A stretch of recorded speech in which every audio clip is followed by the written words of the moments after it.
Hello students, आज अपन वही chapter अपना अर्थमेटिक प्रोग्रेशन इसको कंटिन्यू कर रहे हैं। क्लास 10th इंग्लिश मीडियम के लिए है, छठे दिन की क्लास।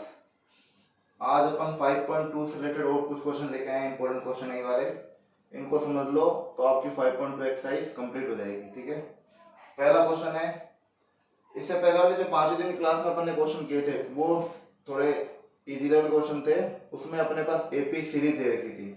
आज किसी भी क्वेश्चन में अपने पास एपी नहीं है, अपने को उससे थोड़े से हाई लेवल के क्वेश्चन करने हैं। पहला क्वेश्चन है, if 6 term of AP is 19 and 17 term of AP is 41। एक एपी है, उसका ना तो फर्स्ट टर्म है अपने पास, ना कॉमन डिफरेंस है, कुछ भी नहीं है, डायरेक्ट अपने पास 6 टर्म है। 6 टर्म को बोला जाता है A6। फर्स्ट टर्म को A1 बोलते हैं, सेकेंड टर्म को A2 बोलते हैं, थर्ड टर्म को A3 बोलते हैं, A4, A5, A6। तो इसी तरह से 6 टर्म को क्या बोलेंगे? A6 बोलेंगे।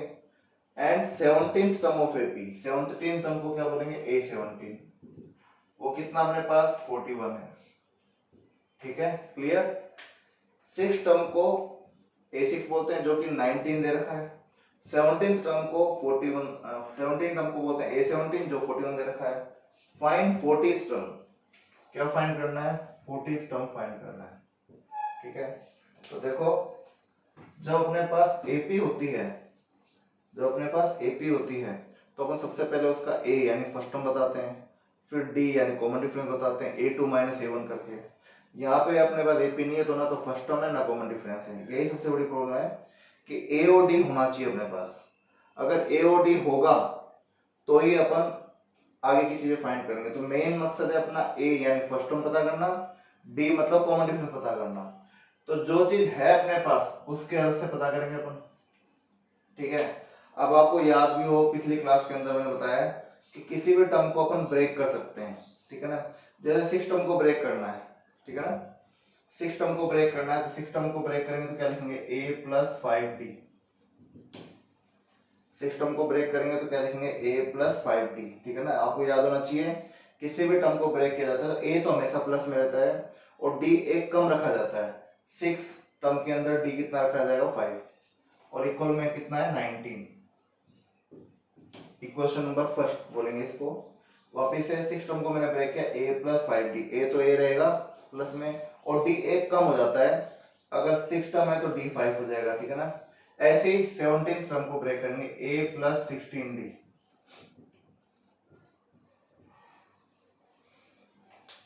17 टर्म जो है उसको अपन ब्रेक करेंगे A प्लस 16D।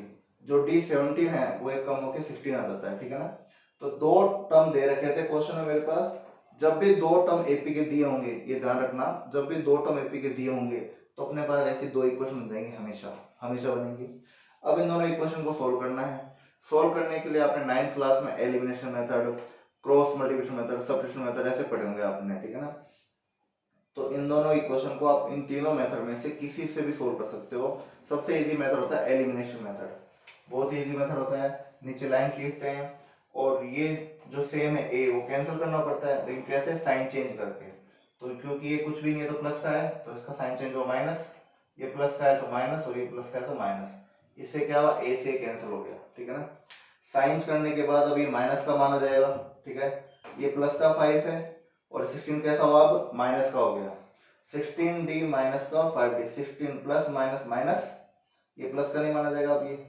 ठीक है ना, 5D तो प्लस का रहेगा लेकिन 16D अब कैसा हो गया? माइनस का हो गया। ठीक है ना, तो 16D में से 5D गया 11D, लेकिन साइन किसका लगेगा? माइनस का, क्योंकि बड़ा 16 है, जो बड़ा नंबर होता है उसका साइन लगता है। ऐसे ही 19 प्लस का है, कुछ भी साइन नहीं है, लेकिन 41 कैसा हो गया? माइनस का।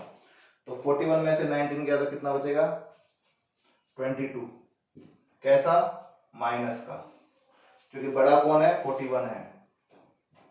ठीक है, 19 में से 41 माइनस किया 22 बचा। ठीक है, और साइन किसका रहेगा? माइनस का।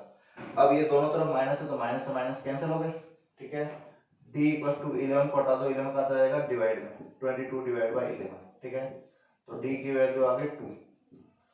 तो देखो एक काम तो अच्छा हुआ कि दो टर्म दे रखे थे, पहले मैंने उनको ब्रेक करके दो इक्वेशन बना ली। दो इक्वेशन बनाने के बाद मैंने जब एलिमिनेशन मेथड सोल्व किया तो मेरे पास d की वैल्यू आ गई 2। ठीक है, अब ये डी की वैल्यू आ गई, इसको फर्स्ट या सेकंड किसी भी इक्वेशन में पुट कर देंगे अपन, ठीक है ना।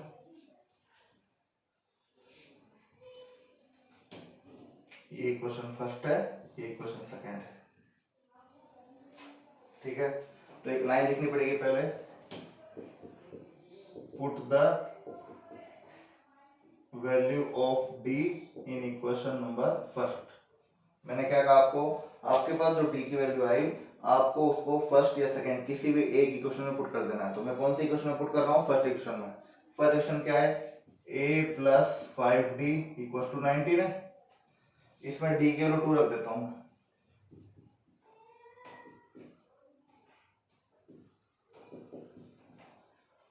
d की वैल्यू 2 रख दी मैंने, ठीक है। 5 2 10, 5d था, 5 की जगह 5, 5 और d के बीच में कोई भी रिलेशन नहीं है। तो मैंने पहले बताया जब दो नंबर के बीच में कोई भी रिलेशन ना हो तो उसका मतलब वहां पे इनटू होता है।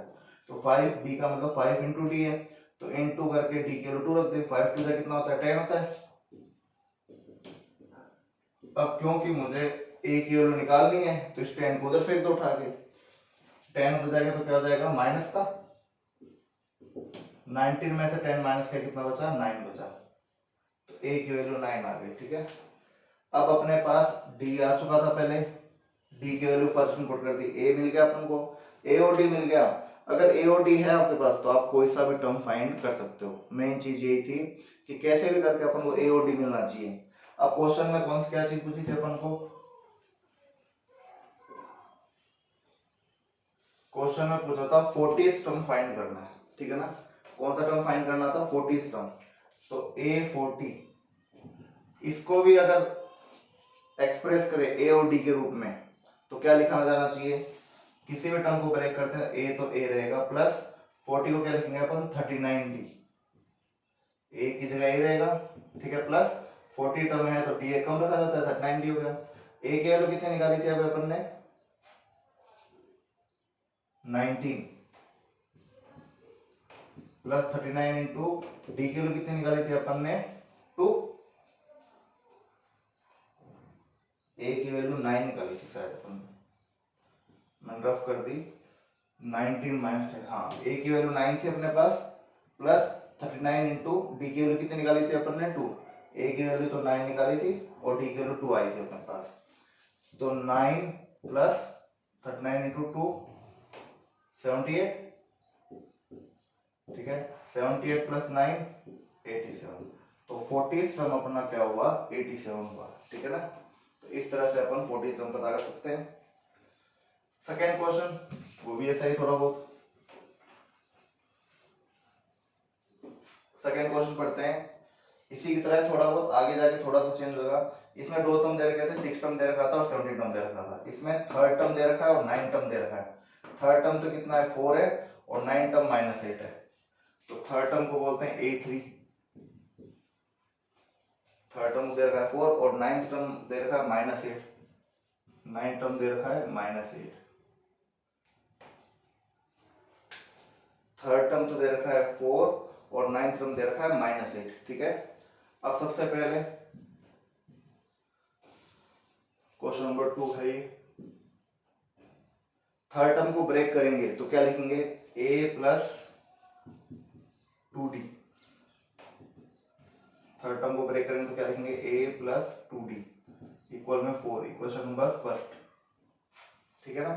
थर्ड टर्म को ब्रेक करेंगे तो लिखेंगे a प्लस 2d, क्योंकि a तो प्लस में रहेगा और d हमेशा एक कम रखा जाता है, d एक कम रखा जाता है तो 2d हो गया। उसके बाद 9th टर्म, 9 टर्म को ब्रेक करेंगे तो a प्लस 9 को ब्रेक किया तो 8d, 9 को ब्रेक किया तो 8d आ गया। a तो प्लस में रहेगा हमेशा, थर्ड टर्म के अंदर 2d हो गया, 9 टर्म के अंदर 8d हो गया, तो इक्वल में कितना हो गया, -8। अब वापस से वही एलिमेंट्स मेथड, दो इक्वेशन बन गए अपने पास, दो इक्वेशन बन गई तो अपन क्या लगाते हैं, एलिमेंट्स मेथड लगाते हैं। एलिमेंट्स मेथड लगाने के लिए क्या करना पड़ता है, साइन चेंज करना पड़ता है नीचे वाली इक्वेशन की। ऐसा जरूरी नहीं कि हमेशा साइन चेंज करो, लेकिन यहाँ पे क्या है, कैंसिल होना चाहिए, जो वैल्यू सेम है वो आपकी कैंसिल होनी चाहिए, इसलिए अपन साइन चेंज करते हैं, ठीक है ना। तो ये प्लस का 8 था, ये माइनस का 8 हो गया, प्लस का 8 और माइनस का हो गया, माइनस का 8 यहाँ प्लस का 8 हो गया, ठीक है ना। तो प्लस ए से माइनस ए कैंसिल हो गया। अब ये 2d तो है प्लस का, 8d है माइनस का, तो 8 में से 2 माइनस किया, प्लस माइनस माइनस होता है, 8 में से 2 माइनस किया 6, लेकिन क्योंकि साइन बढ़ेगा लगता है तो 8 की माइनस का है इसलिए साइन माइनस का लग गया, दोनों में से बड़ा 8 है। यहाँ पे 8 कैसा है, प्लस का हो गया, 4 पहले से ही प्लस का है, ये भी प्लस और ये प्लस, प्लस प्लस प्लस 8 और 4 कितना हो गया 12, प्लस का 12, दोनों ही प्लस के हैं। तो d इक्वल टू ये माइनस का 6 कहाँ जाएगा, ऐसा 12 के डिवाइड में, ठीक है। तो 6 2 जा 12, तो आपका आंसर आ गया माइनस का 2। 6 से 12 कैंसिल हुआ 2 टाइम्स, लेकिन ये माइनस भी लगेगा साथ में क्योंकि माइनस है, तो कॉमन डिफरेंस की वैल्यू आ गई माइनस की 2। अब d की वैल्यू माइनस 2 आ गई, तो अभी इससे पहले क्या किया था अपन ने कि d की वैल्यू निकालने के बाद किसी भी इक्वेशन पुट किया था, तो अपन पुट कर देते हैं, put the value of d in equation number first, a plus 2d equals to 4, a plus 2d equals to 4, d की वैल्यू अपन पुट कर देते हैं, d की वैल्यू पुट कर दी -2 इक्वल्स टू 4, a की जगह है प्लस की प्लस प्लस 2 की जगह 2, d की वैल्यू -2 इक्वल्स टू 4, तो a प्लस माइनस माइनस 2 2 जा 4 इक्वल्स टू 4, वही कर रहे हैं जैसे पहले किया था। d की वैल्यू आ गई मेरे पास, d की वैल्यू को मैंने क्या किया, पुट द वैल्यू किसी भी, या तो फर्स्ट में या सेकंड में, आपकी मर्जी उसमें रख सकते हो, मैंने फर्स्ट सेक्शन में रख दी वैल्यू, ठीक है ना। तो फर्स्ट सेक्शन में रख दी, तो a plus 2d equals to 4 है, तो a की जगह a, 2 की जगह 2, d की वैल्यू रख दी मैंने -2 इनटू लगाकर, अब 2 2 जा 4, फिर प्लस माइनस माइनस का 4, इस माइनस के 4 को उधर भेज दो तो प्लस का 4 हो जाएगा, a इक्वल्स टू 4 प्लस 4 कितना हुआ 8, a का मतलब फर्स्ट टर्म, d का मतलब कॉमन डिफरेंस, a और d की वैल्यू आ गई अपने पास, ठीक है। अब आगे जाके देखते हैं क्या पूछा था, इसमें थर्ड टर्म 9 टर्म दे रखा था, तो अपन ने उसके हिसाब से a और d निकाली, तो एक बना के which term of its will be 0, which term of AP will be 0, इसमें तो डायरेक्ट इन्होंने टर्म पूछा था कि अगर 6 टर्म ये है 17 टर्म ये है तो 40th टर्म क्या होना चाहिए, ठीक है ना, 40th टर्म क्या होना चाहिए। लेकिन यहाँ पे क्या बोला है कि थर्ड टर्म और 9 टर्म दे रखे थे, विच टर्म, अब आपको याद होना चाहिए पिछली क्लास वाले में,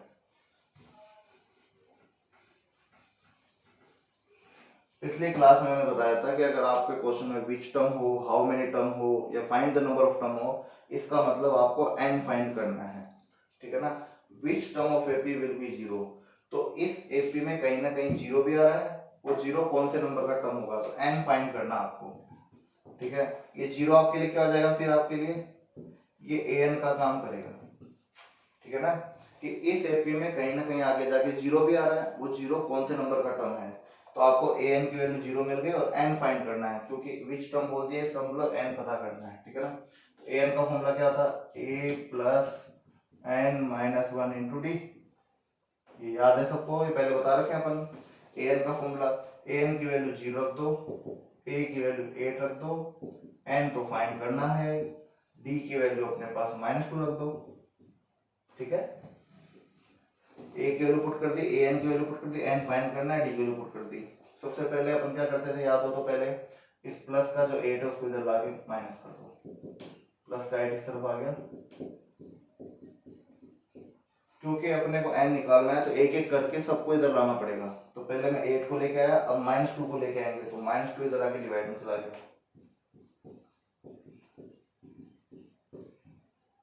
ठीक है। तो -2 उधर से इनटू सेट के डिवाइड में आ गया, ठीक है।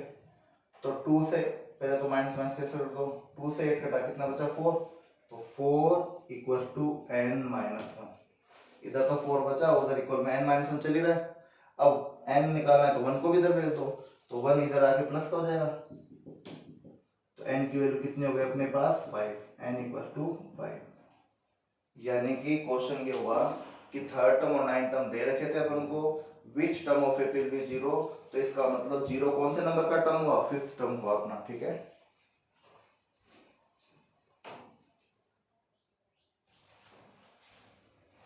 अब नेक्स्ट क्वेश्चन है अपना,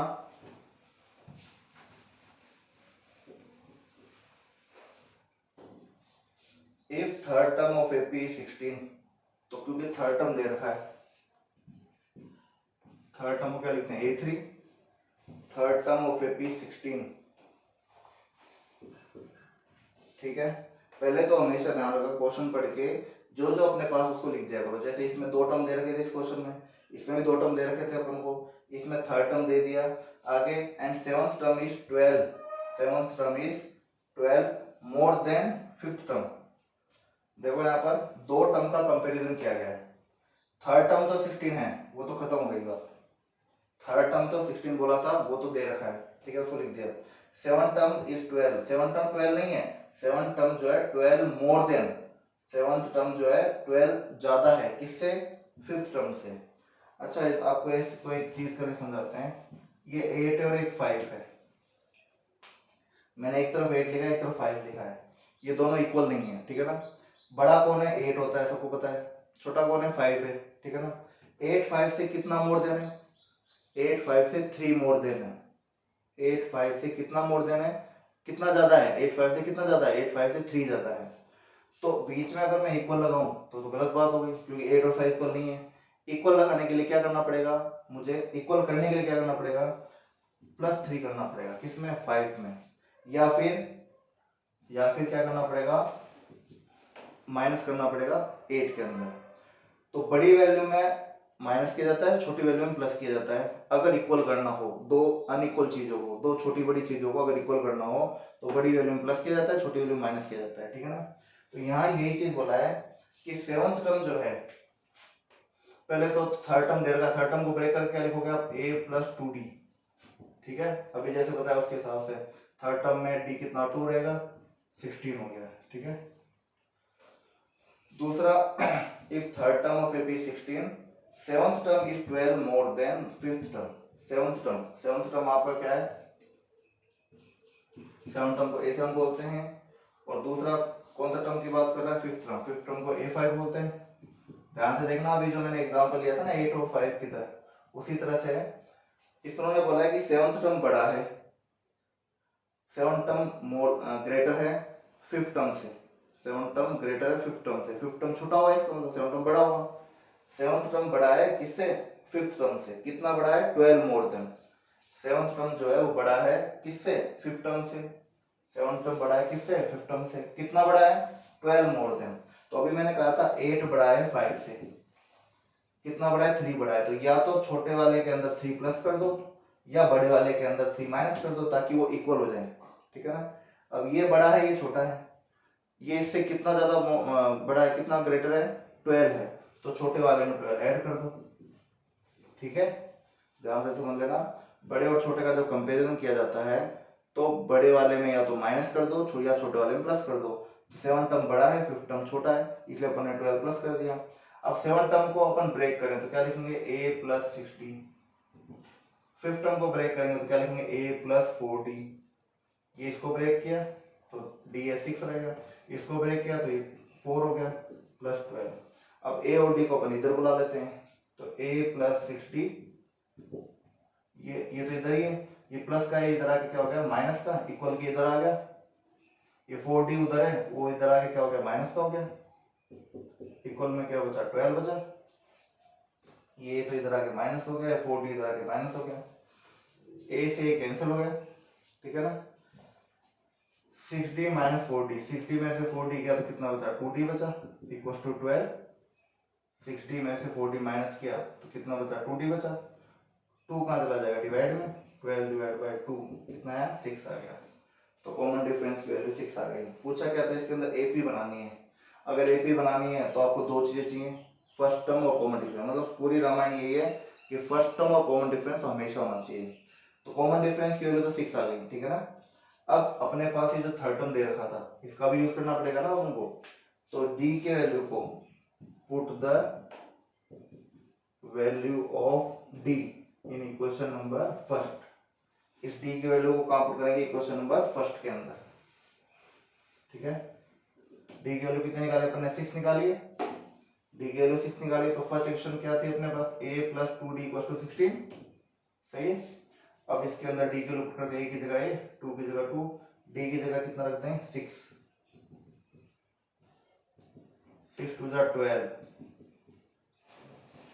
6 2 जा 12, इस 12 को जाके माइनस कर दो,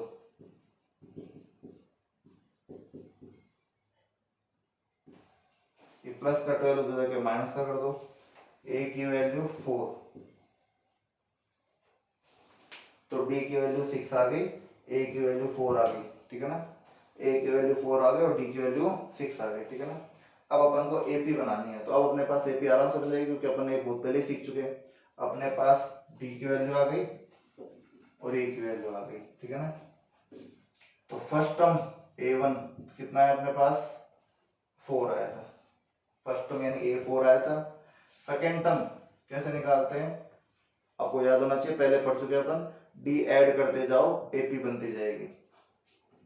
डी क्या था आपका, कॉमन डिफरेंस 6 था, 4 + 6 10, थर्ड टर्म 10 + 6 16, फोर्थ टर्म 16 + 6 22, ठीक है ना। तो जो कॉमन डिफरेंस है 6 वो ऐड करते जाओ, फर्स्ट टर्म में डी ऐड कर दिया, सेकंड टर्म में फर्स्ट टर्म में डी ऐड कर दिया, सेकंड टर्म आ गया, सेकंड टर्म में फिर डी ऐड कर दिया, थर्ड टर्म आ गया, फिर डी ऐड कर दिया 22 आ गया। इस तरह से एपी बन गई अपने पास 4 10 16 22 टोटल, ठीक है। तो इस तरह से एपी बन जाएगा अपने पास। तो लास्ट क्वेश्चन है आज का, ये बहुत ही ट्रिकी क्वेश्चन है, थोड़ा सा ध्यान समझेंगे। Find the 11th term from the last of AP. अपन को एपी दे दी,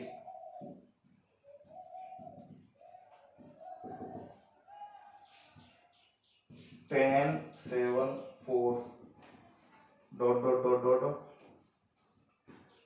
-62।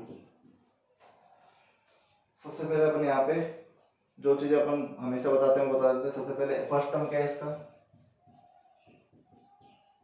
फर्स्ट टर्म ए कितना है 10 है, कॉमन डिफरेंस,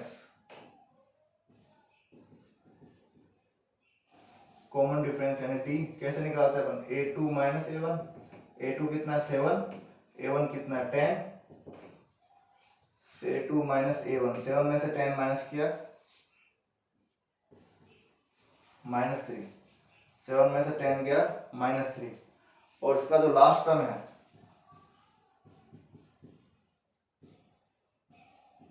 लास्ट टर्म को अपन an बोलते हैं या l बोलते हैं, ये ध्यान रखना है। मैंने पहले बताया नहीं आपको कि किसी भी एपी का जो लास्ट टर्म होता है जिसको अपन nth टर्म भी बोलते हैं, an बोलते हैं तो बता रखा है, उसको l से भी नोट करते हैं, स्मॉल l, ठीक है ना।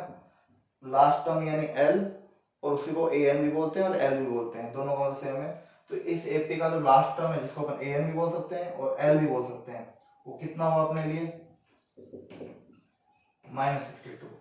तो अपने पास इस एपी में तीन चीजें हैं, फर्स्ट टर्म है जिसको ए बोलते हैं, कॉमन डिफरेंस है जिसको डी बोलते हैं, और लास्ट टर्म जिसको an या l दोनों बोल सकते हैं, वो अपने पास -62 है, ठीक है। अब क्वेश्चन समझो, find the 11th term from last of the AP. 11th term तो पूछा है लेकिन कहां से, फ्रॉम द लास्ट, पीछे से। जैसे ये फर्स्ट टर्म है, सेकंड टर्म है, थर्ड टर्म है, ऐसे ही अगर पीछे से स्टार्ट करें तो पीछे से फर्स्ट टर्म ये हो गया, किसी भी एपी का अगर पीछे से काउंटिंग करें तो ये फर्स्ट टर्म हो गया, इसके बाद सेकंड टर्म आएगा, उसके बाद थर्ड टर्म आएगा, पीछे से अगर काउंटिंग करना पड़े तो पीछे से अपन को 11th टर्म फाइंड करना है। तो इसके लिए एक अलग फॉर्मूला है, वो मैं आपको बताऊंगा अभी। अगर कभी भी अपन को पीछे से कोई टर्म फाइंड करना हो तो n कितना हो अपने लिए 11 हुआ, क्योंकि कौन सा टर्म फाइंड करना था अपन को, 11th टर्म, वो पीछे से। तो 11th टर्म फ्रॉम लास्ट, पीछे से 11th टर्म, कभी भी किसी एपी का पीछे से कोई भी टर्म फाइंड करना, उसका फॉर्मूला होता है l - n - 1 * t, l - n - 1 * d। ध्यान रखना ये फॉर्मूला तभी लगाना है अगर अपन को ये नहीं बोला होता फ्रॉम लास्ट, सिर्फ इतना ही बोला होता फाइंड द 11th टर्म बस, तो अपन an वाला फॉर्मूला लगाते a + n - 1 * t। लेकिन क्योंकि यहाँ पे अपन को पूछा है पीछे से, फ्रॉम लास्ट, किसी भी एपी के पीछे से, यानी ये फर्स्ट टर्म हो गया, फिर ये सेकंड टर्म हो गया, फिर थर्ड टर्म हो गया, पीछे वाली से, ये फर्स्ट टर्म, ये शुरुआत से और ये पीछे से। तो पीछे से 11 टर्म पूछा है तो ये फॉर्मूला लगेगा। एल का मतलब लास्ट टर्म होता है, वो अपने पास था -62, माइनस एन मतलब कौन सा टर्म पूछा, 11th टर्म पूछा है, 11 - 1 * डी, डी कितना अपने पास -3, ठीक है। अब इसको मैं मिटा देता हूँ, क्योंकि वैल्यू पुट कर दी अपन ने सारी। तो माइनस का 62 माइनस 11 माइनस 1, पहले ब्रैकेट को सोल्व करते हैं, कितना आएगा 10 इंटू डी कितना है माइनस का 3, माइनस का 62 माइनस माइनस प्लस 10 3 जा 30, ठीक है, माइनस माइनस प्लस हो गया, 10 3 जा 30 हो गया। अब 30 प्लस का है, 62 माइनस का, तो प्लस माइनस माइनस होता है, 62 में से 30 गया 32 बचा, लेकिन साइन कैसा रहेगा माइनस का। तो इसका मतलब इस क्वेश्चन में पीछे से जो अपना 11th टर्म आया, पीछे से जो 11th टर्म आएगा, जैसे फर्स्ट टर्म है, फिर सेकंड टर्म होगा, थर्ड टर्म होगा, पीछे से अगर इस तरह चलते जाओगे तो 11वें नंबर पे 11th नंबर पे कौन सा टर्म आएगा, माइनस का 32 आएगा, ठीक है। तो बच्चों ये अगले एक्सरसाइज के क्वेश्चन थे, 5.2 एक्सरसाइज आपकी बुक में। आप बचे हुए क्वेश्चन आप ट्राई करो, नहीं आए तो आप मुझसे पूछ सकते हो कमेंट करके या फिर मेरे व्हाट्सएप नंबरों पे, ठीक है। और आपको हेल्प मिलेगी इन क्वेश्चनों के, ये क्वेश्चन भी आपको आने चाहिए। नेक्स्ट एक्सरसाइज में अपन 5.3 के टॉपिक पढ़ेंगे और उससे रिलेटेड क्वेश्चन करेंगे। Thank you.